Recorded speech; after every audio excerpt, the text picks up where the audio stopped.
As those of you who heard Joe this morning talk about the 150-page outline versus the short outline. So which are you, or are you a little bit of both, and what do you think are the advantages or disadvantages of the method that you have chosen? Big pants. Big pantster. I wouldn't know an outline if it walked up and bit me. I am sometimes astonished by how organized, how fabulously organized some people are and can be, and yes, she'll tell you about herself in a minute. I went to a conference not long ago, and the author Lori Foster was there, who's written 70 plus, super nice, humble, amusing lady. And she writes such an extensive outline. I'm talking chapter by chapter. So she'll spend a lot of time, she said, working on this outline. She'll know exactly what's going to happen in every chapter, to the degree that when she starts writing, the book is practically written. So then she never goes back. My process is so completely different from that. I feel like one of my greatest gifts, besides daughters, maybe right along with them, no, not quite, is my imagination. So when I'm writing, I'm there in the moment, and that's how I write. So I'll have a kernel of an idea, and then I'll research, and then I start writing, and that's how it comes together, I think, with my fingertips. So who does it quicker? You can't say that. It's just a completely different process. And you have to do what works for you. And people are really usually very strongly one way or the other. So yes, I am that opposite. I am the plotter extraordinaire. I have not met an Excel spreadsheet I did not like. I have not met a poster board and sticky notes I did not like. I use index cards to, after I've written my character sketches, I always start from a kernel of an idea. Character sketches come next, and in much detail, complete background, as Joe said, where they went to school, parents, all that kind of thing. And then we get to the plot, where it is an overview of the arcs of the different characters.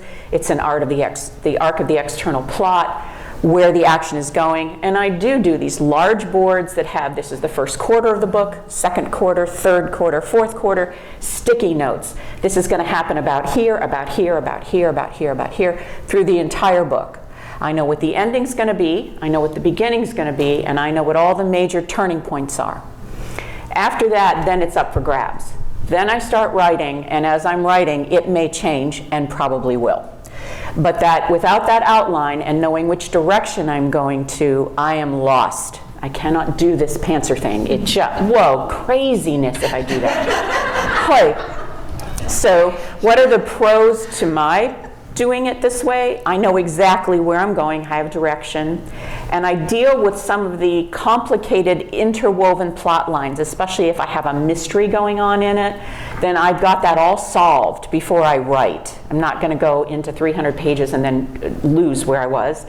And then I build up each chapter based on those outlines. The other pro is I'm never blocked. Don't have writer's block. All done beforehand. So if I'm going to have block, it's where my characters are not talking to me. Then I might have a problem. So what are the cons of my thought is that there's a lot of work that goes into the front end. So I have to plan a month, 2 months, maybe 3, to do research, to do those character sketches, to do the outlines, and make sure I'm pretty secure in what I'm doing.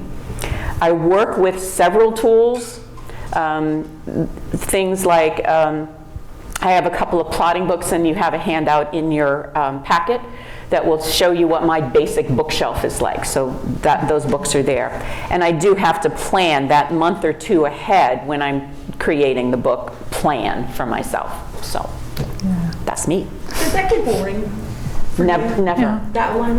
That doing that whole process is part of the process. Gotcha. So yeah, not bored. And Happy. I see you typed out the answers to the questions. Yes, I have typed answers. Yeah. So I'm the hybrid in the group. I should have sat in the middle. Yeah, right. When I start out, I have the characters worked out. I use the snowflake method, and I bet some of you know what that is. And I have the inciting incident, the conflicts, the climax and the happily ever after worked out too, but I haven't worked out the transitions. And as I get to know the characters better through the process of writing the first few chapters, a lot of times the plot has to adapt because those characters might not say that or do that. Advantages for this, for pantsers, it's so much fun. It is. And it's creative. And you can just jump right into it. And so part of my process is pantsers. The problem is you can get stuck. And I know somebody that this happens to. She has probably 20 novels. And they're really good. Those first 7 chapters, they're terrific. But she gets stuck. Or she thinks of another idea that's so exciting and she goes there. And she doesn't finish. And that can be a real problem. Another problem that can happen, I don't think she would do this, but sometimes the plots might not fit together. So there would be holes, there would be problems, there would be continuity issues because they'd write this part and then that part's so fun and it might not fit, or it might not fit the standard structure that readers like to see. Now the advantages, you heard about the advantages of knowing what comes next and getting that book done probably by deadline. That is a great, great advantage to being a pantser. And everything holds together and you can lay the clues easily through and follow through with your imagery so you can have theme and everything else working together, and it's great. But it can feel a little confining. It can, for some of us. Some of us. So what I do is not a clear outline, but I do understand structure. I mean, Robert Frost said that freedom is being easy in a harness, but I think you got to choose your harness, right? So what I do is I label sections, but I don't have that kind of outline. So I've got, in the one I'm working on now, I actually wrote this down. It's dead husband and non-life of a widow. It's a Regency. Then the stud problem is the next section. Then fighting for control. Then passion wins. Then doubt and decorum quench the fire. And then true freedom and love. So I have my book. That's my plot. I know where I'm going. But it's not a spreadsheet and it's not color-coded. So I plan, but maybe not plan everything. Are there sticky notes? Oh, I do have sticky notes like what's the name of Barton Park? Right. Stuff like that, yeah. Reminders. There are things, things that I have to remember, and what the stone's made of and what that guy's name is.